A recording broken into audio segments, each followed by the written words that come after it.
jornalismo, crítica e diversidade. Programa Fora da Curva. A gente fala o que a maioria cala. Bom dia, ouvinte da Rádio Universitária. Eu sou Maria Eduarda Rocha, jornalista e professora de Sociologia da UFPE. São 11h30 e está começando agora mais uma edição do Fora da Curva. Nosso programa pode ser acompanhado ao vivo pelo Facebook, nas páginas 99 Universitária, Marco Zero Conteúdo e, claro, na nossa página Programa Fora da Curva. Você pode participar comentando e enviando perguntas pelas redes sociais. Na sexta-feira passada, o Brasil viveu um dia histórico de greve geral contra as reformas trabalhista e previdenciária do governo Temer. Dezenas de bispos e arcebispos em todo o país convocaram os católicos para aderir à paralisação. A Conferência Nacional dos Bispos do Brasil, a CNBB, também se posicionou por meio de nota, criticando as reformas e apoiando as manifestações. E não foi só a Igreja Católica que criticou publicamente as reformas. Presidentes e representantes de igrejas evangélicas e protestantes também se posicionaram contra as reformas, sobretudo a reforma da Previdência. Por isso, Fora da Curva de hoje pergunta: qual o papel da religião na defesa dos direitos sociais? Para conversar sobre isso, nós convidamos Frei Aloysio Fragoso, guardião do Convento Santo Antônio e pároco da Igreja São Francisco no Coque. Frei Aloysio foi também um dos articuladores da Tenda da Fé, um importante espaço de debate político durante o golpe sofrido pela presidenta Dilma Rousseff. Bom dia, Frei. Seja bem-vindo. Bom dia, muito obrigado. Bom dia a todos os que estão nos ouvindo.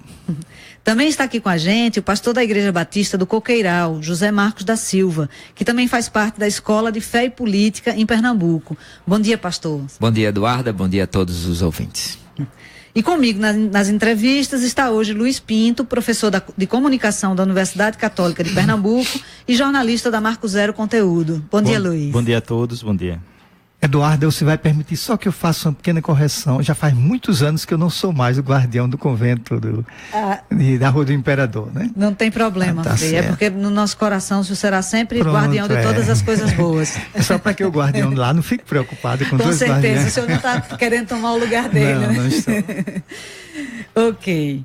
Então, uma pesquisa da CNT-MDA, divulgada em 2015, mostrou que a igreja, seja ela qual for, é a instituição em que os brasileiros mais acreditam. Segundo a pesquisa, 53% dos brasileiros confiam mais na igreja do que em qualquer outra instituição.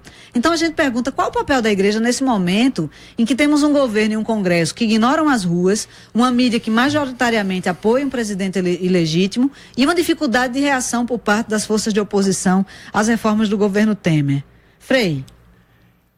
Bom dia para todos, já dei uma vez. Eu gostaria primeiro de me congratular com algumas pessoas que me procuraram nesses últimos dias para dizer parabéns, Frei Aloysio.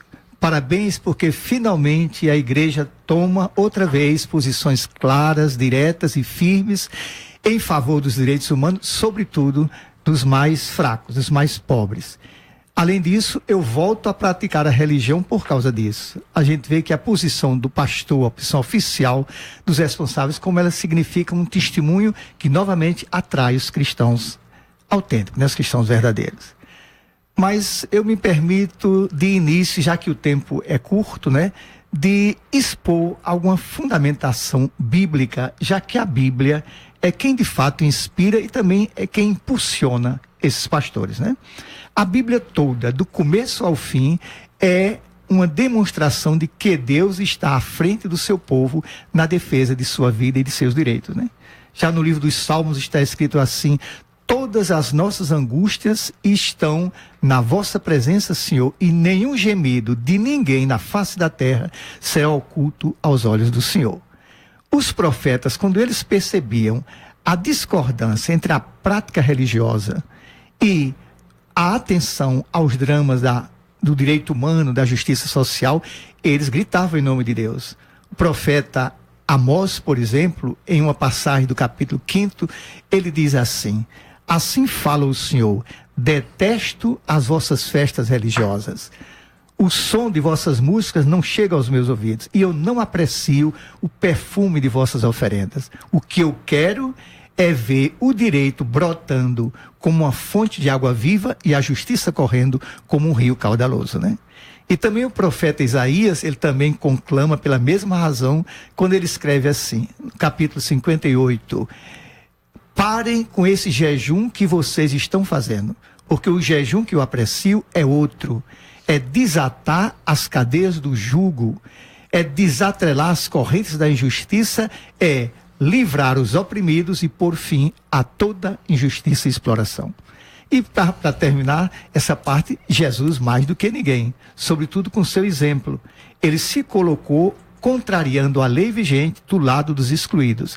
Quando a lei proibia qualquer convívio social com os excluídos por lei, e o acesso também ao templo, Jesus Cristo privava da intimidade e comia com eles em suas casas. E quando os doutores da lei vieram reclamar, Jesus diz assim: hipócritas, com as vossas tradições, vós destruís o verdadeiro mandamento de Deus. E concluiu dizendo: a lei foi feita para o homem e não o homem para a lei.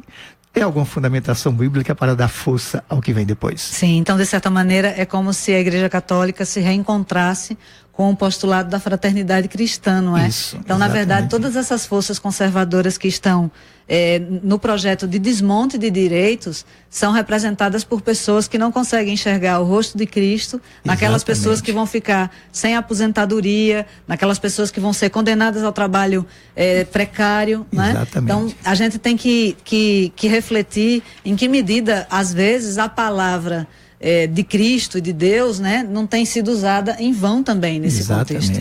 Nesse contexto aí, puxando um pouquinho o gancho, o pastor José Marcos, entre as igrejas evangélicas, qual o papel das lideranças religiosas que se posicionam contra as reformas nesse momento? A gente entende que a posição de vocês é ainda mais difícil porque muitos parlamentares que se elegeram com os votos e apoio dos evangélicos estão apoiando as reformas. E qual é o quadro hoje que a gente pode identificar? Exato. Nós temos um quadro, infelizmente, ainda difuso no meio das igrejas que são chamadas evangélicas. Primeiro, pela liberdade que essas igrejas têm e que a própria legislação brasileira confere, diferente de uma igreja católica que, fracionada ou não, ela está unida debaixo de um governo, debaixo da CNBB, e aí quando vem uma voz, essa voz tende a ser ouvida como a voz da Igreja Católica. Você não tem isso na Igreja Evangélica. Apesar que, recentemente, por causa das reformas, lideranças denominacionais emitiram também notas, e essas notas somaram esforços à voz da CNBB. Isso foi muito interessante. Que denominações, pastor? Batista, da Convenção Batista Brasileira, Convenção Batista Nacional, Presbiteriana Unida, Presbiteriana Independente, as grandes denominações, tanto as igrejas que nós chamamos de históricas, quanto essas igrejas que eu acabei de citar, elas também ecoaram a mesma voz da CNBB contra as reformas. Então, existe um uso muito poderoso da mídia por parte de grupos evangélicos, e esses grupos, alguns deles, têm um programa de poder, e esse poder passa pelo poder político. E nesse aspecto prestam, infelizmente, um grande desserviço, porque não só não levantam uma voz profética que, como bem falou o Frei, faz parte da missão da igreja, e ele fez um bom amparo bíblico nisso aí, excelente, faz parte da missão. Então não só se esquivam dessa missão, mas também se utilizam, como a professora falou, do nome de Deus em vão para enganar massas. Agora, a esperança, né, é que parece que o povo não é tão burro quanto a gente, gente pelo menos imagina que é. E a outra esperança é que parece que a gente não é tão fracionado quanto a gente também pensa que é. Então essa nota que foi assinada por diversos presidentes de denominação foi um grande arejamento no coração de quem entende que a igreja com I maiúsculo, e aí a gente insere católica e protestantes, essa que olha para o rosto de Jesus, essa igreja está unida em favor ou a favor dos que são oprimidos. Agora, pastor, me tira uma dúvida. Você falou que existe uma associação entre esse projeto de poder e mídia no campo dos políticos da bancada evangélica. A impressão que a gente tem é que os evangélicos que são críticos a reformas, talvez por conta disso, são minoria. Eu queria que o senhor comentasse isso. É uma falsa impressão? É uma falsa impressão. É uma falsa impressão. Que ótima notícia. É uma falsa impressão mesmo. É uma pena, porque veja, a gente se alimenta do que a grande mídia mostra, né? Então, por exemplo, você vai querer saber quais são as notícias da ordem do dia do Brasil, a grande massa vai para o Jornal Nacional e se alimenta disso. E também o Brasil quer entender como é que pensa o evangelho, o povo evangélico. Então liga a televisão e vai ver o Silas Malafaia, o R.R. Soares. Então, tanto essa mídia que eu acabei de citar, como a Globo, quanto uma mídia evangélica vai passar uma imagem. Mas essa imagem de que o povo evangélico é contrário às reformas, é um povo reacionário, é um povo... Não, essa imagem não é real. Não é inclusive, aqui, na sexta-feira, 28, a Frente Evangélica pelo Estado de Direito aglutinou muitos evangélicos com uma só bandeira, né, de que nós somos contrários a isso.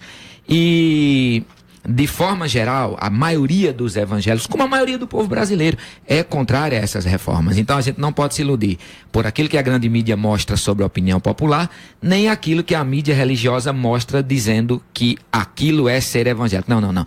Aquilo não é ser evangélico. Aquilo é um arranjo que está...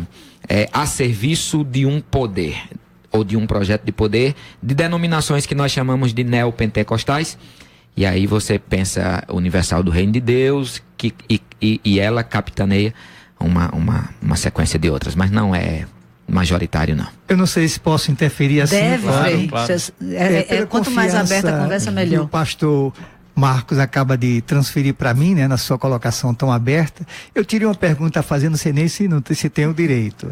É que nós, às vezes, religiosos, quando nos reunimos, nós ansiamos de ver os evangélicos, de que você acaba de falar, que até são maioria, algum dia eles darem uma declaração pública, nacional, deixando claro que aquela chamada bancada da Bíblia não os representa. Sim. Ou isso é muito difícil, de maneira pública e nacional. Não é difícil porque não representa. Não é difícil porque não representa. Agora, o que eu tenho tido como esperança é que a gente cresça no ecumenismo, né? E principalmente se a gente conseguir crescer no ecumenismo entre nós evangélicos e entre nós católicos, isso já vai facilitar essa voz comum, Frei. Mas não é difícil. Eu fiquei surpreso com a nota que foi assinada, como eu já falei, por diversas denominações contra as reformas.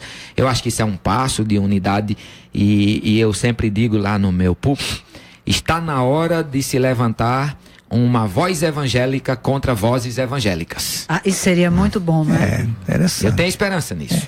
Seria um marco histórico. Seria um marco histórico. Ainda mais porque esse título, Bancada da Bíblia, no Congresso soaria tão bonito. Essa desgraça nem é da Bíblia, nem representa o povo evangélico. Seria mais um sacrilégio bíblico, né? É um sacrilégio. Basta ver. Eu vi um dado de que 40% dos votos que aprovaram a reforma trabalhista vieram da bancada evangélica.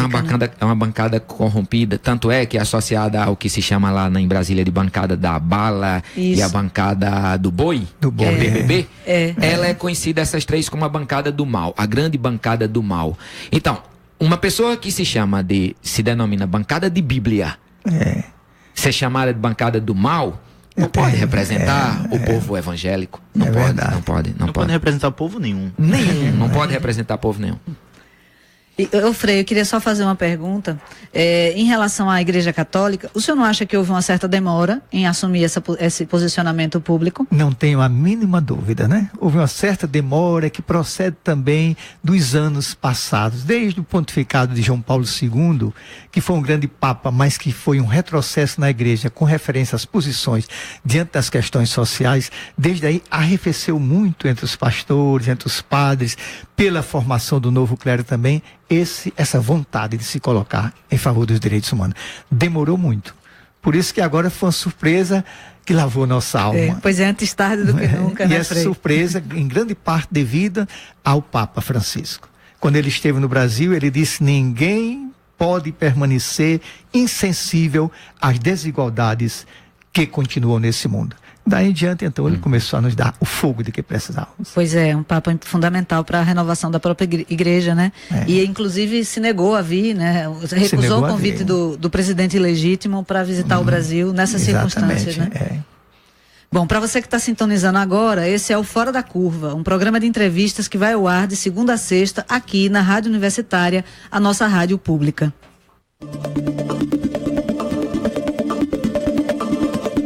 Fora da Curva. Jornalismo, crítica e diversidade.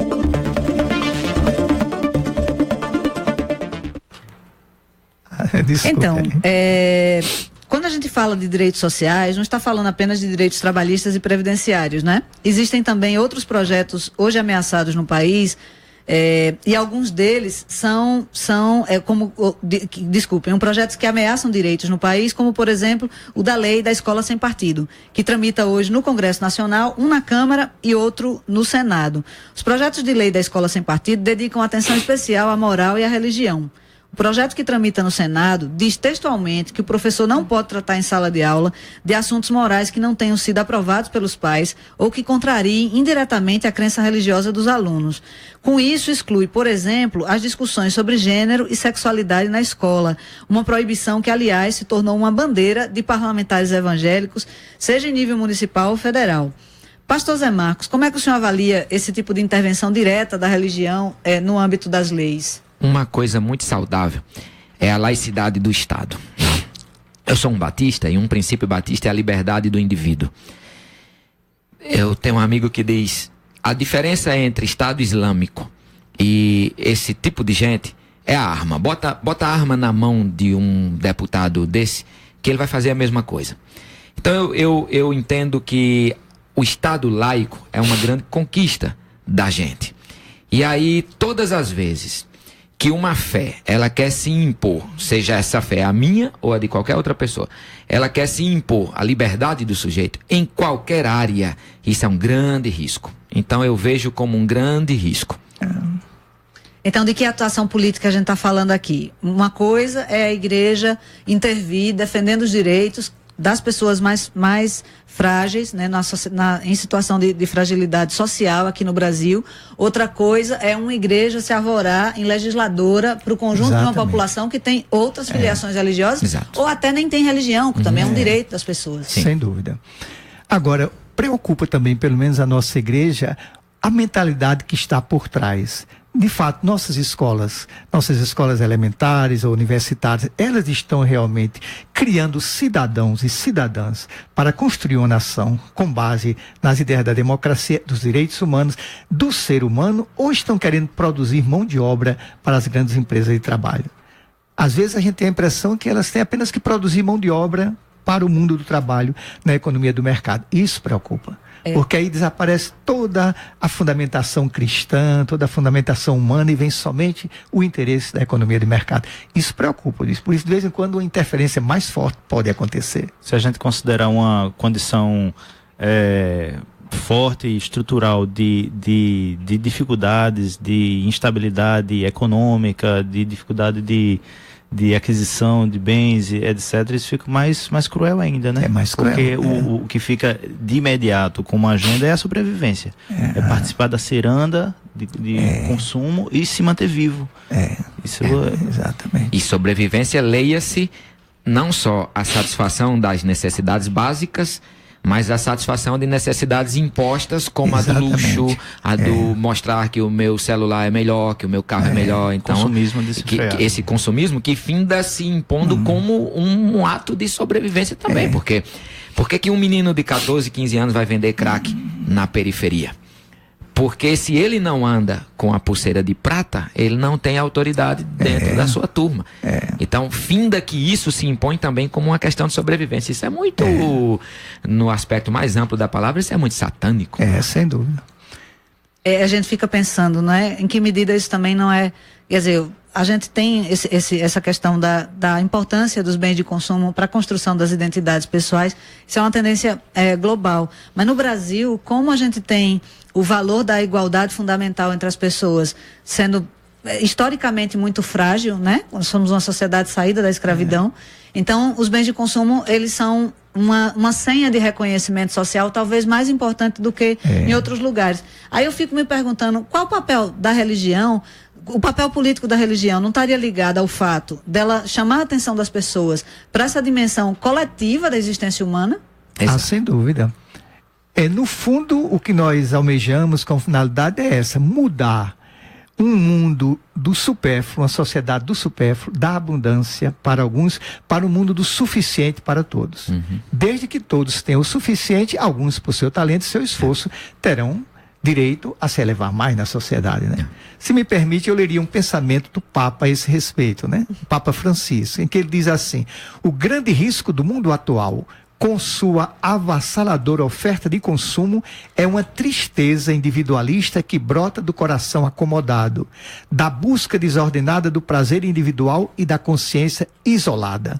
Quando a vida interior se fecha nos próprios interesses, deixa de haver espaço para os outros. Já não entram os pobres, já não se ouve a voz de Deus, já não se goza a doce alegria do seu amor, já não fervilha o entusiasmo pela justiça e pelo bem comum. Então, parece que o senhor está descrevendo o Congresso Nacional, não, Frei? É verdade. O Papa quem está descrevendo. Desculpe, o senhor, através das palavras do Papa Francisco. Exato. Eduarda, uma coisa que você falou, qual seria então o papel da igreja nisso?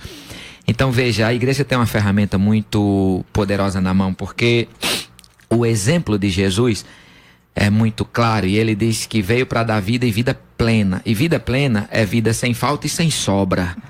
A vida plena é como um copo d'água que se enche até o fim. Então, se ela falta, ela não é plena, e se esborra, não é plena. É verdade. E aí o Papa Francisco se alinha muito nisso quando escreve a Laudato Si. O ouvinte vai na internet, baixa Laudato Si. Bota a última encíclica do Papa, Laudato Si. É magistral isso. É magistral porque o Papa traz, num documento fácil de se entender, a interligação que há entre a economia, entre a ecologia, entre a fé, entre todos os aspectos da vida, e chama a atenção para a simplicidade da vida, para o bem viver. Isso vai de encontro a uma teologia que entrou com força nas igrejas evangélicas e católicas, que é o que a gente chama de teologia da prosperidade, que diz que o sujeito, para se identificar como abençoado ou abençoada, tem que ter sobras. E aí você é marcado como uma pessoa que Deus está cuidando quando você compra seu quarto carro, sua terceira casa. Isso é antibíblico. A associação com o consumismo é imediata. Lógico. E é tem antibíblico. Né? E Tanto é que Jesus vai dizer, Frei, que o rico tem tanta dificuldade de entrar no reino dos céus como um camelo tem de passar no E buraco. o pior, Marcos, é que o contrário acaba sendo outra dedução. Quer dizer, e o pobre é pobre também por causa da maldição, né? Exatamente. Ele não recebe a bênção de Deus. Exato. Por isso é que ele é pobre. Então acaba naturalizando a desigualdade social. E transformando o pobre no culpado de sua pobreza. Exato. É porque Isso quando você tem essa... No fundo, a gente está discutindo aqui uma certa visão de mundo muito presente em certas denominações religiosas hoje, e até em certa vertente da Igreja Católica também, Isso, né, Frei? Que é muito próximo do pensamento liberal, né? Muito. Essa Exato. ideia de que você vai se salvar sozinho. Exato. Porque, traduzindo numa linguagem religiosa, o pensamento liberal é baseado nessa ideia. O indivíduo racional sabe Isso. fazer suas escolhas, o mercado é o espaço de exercício dessa liberdade, é cada um por Isso. si. E Isso. nesse caso, eu diria, no caso do pensamento liberal, Deus contra todos, né? Deus contra todos. Exatamente. Então, há uma proximidade muito assustadora entre essas vertentes dentro das religiões no Brasil e o pensamento liberal, que no final das contas é esse que está também Isso, por trás predominante. do desmonte dos direitos, né? Exatamente. E é esse o tipo de religião que a economia do mercado deseja. É esse o tipo de religião que a economia do mercado financia. É por isso que qualquer denominação religiosa, também entre os católicos, que queira fazer um grande movimento, tem o financiamento garantido dessas grandes empresas para fazer esse movimento e iludir o povo. Daí, viu, essa questão do bispo agora tomar posição não é uma questão de opção livre, não. Se eles não tomam essa posição, estão traindo o seu fundador. Está traindo a Bíblia, né? Está traindo sua história, né? Então é irrecusável. Sim. É como a Aparecida, o Papa Bento XVI, já até esqueci, Bento XVI disse em Aparecida, que é tudo que tem relação com Jesus Cristo tem relação com os pobres. E tudo que se relaciona com os pobres clama por Jesus Cristo. Portanto, é uma coisa irrecusável. Então, eu queria só dizer a Ed Júnior, que é um ouvinte, ele faz uma pergunta para Frei Aloysio que é, o senhor não vê a necessidade de trabalhar mais a teologia, não somente com padres e bispos, mas também com seus fiéis. A gente vai gravar com o Frei Aloísio essa resposta e vai postar na nossa página, tá certo? Eu acho que a gente já tocou num tema muito importante. Eu queria que vocês comentassem a aprovação ontem, né, pela comissão especial da Câmara, o primeiro texto da reforma da Previdência, né? Bom, eu pessoalmente quase que não tenho o que comentar. Eu tenho que expressar minha profunda tristeza e a minha esperança de que haja uma reação tão forte, usando até a violência, desde que não seja a violência que atente contra a integridade física das pessoas, para impedir que no plenário isso passe. É muito curioso ver um Frei defendendo a desobediência civil. Chegamos a esse ponto, o Brasil pede, não é? Assina embaixo, viu, Frei? Assina embaixo. Jesus Cristo transgrediu várias vezes a lei para poder salvar a pessoa. A igreja primitiva foi perseguida durante 10 vezes em 300 anos pelo imperador romano. Isso. Não foi porque era chatinha nem nada, é porque ela desobedeceu. Então, de certa maneira, essa volta que a gente pode estar presenciando das origens da igreja é reconhecida, é familiar. Sim. É um ambiente familiar. Os cristãos. O Deus que a igreja prega, que é esse Deus conosco, ele é o Deus que ouve, enxerga, conhece e desce para libertar. Então, quando você bota palavra justiça numa busca eletrônica da Bíblia, você vai ver que a Bíblia fala mais de justiça do que de qualquer outra coisa que você possa imaginar. Então, se a igreja não se alia aos injustiçados, ela deixa de ser igreja cristã. Ela pode ser uma agremiação religiosa qualquer, menos cristã. E hoje está muito na onda o louvor de Deus, né? A glória de Deus. Mas a Bíblia é muito clara para dizer que o louvor de Deus é a vida dos filhos de Deus. Não são os nossos cantos, nossos aleluias, não. Isso é a expressão do louvor, mas o louvor mesmo é a vida. O direito humano é que é a glória de Deus. Eu acho interessante, vocês acabam de comentar, meio que antecipadamente, uma experiência curiosa trazida por Guilherme Falcão, que é estudante de Sociologia, que está aqui colaborando com Fora da Curva. Ele foi essa semana, para Conde da Boa Vista e ouviu de modo exploratório, não é? 36 pessoas para saber o que elas achavam sobre lideranças religiosas se posicionarem politicamente. Cerca de 30% das pessoas com quem ele conversou acham que as lideranças religiosas devem se posicionar politicamente, sim. A maioria delas, curiosamente, era de católicos. Quase 70%, a grande maioria, acha que lideranças religiosas não devem se posicionar politicamente. Mas pelo que vocês acabaram de dizer, essa não é uma opção, não é? Isso faz parte da própria condição da profissão de fé de cada um de vocês. Claro, sem dúvida. Exato. Eu sempre... Daqui a pouco eu estou indo para a Bahia, saindo daqui, vou lá falar para um congresso de pastores muito interessante sobre igreja e transformação comunitária. E uma vez um pastor me apresentou dizendo que eu era um pastor que gostava de ações sociais, né?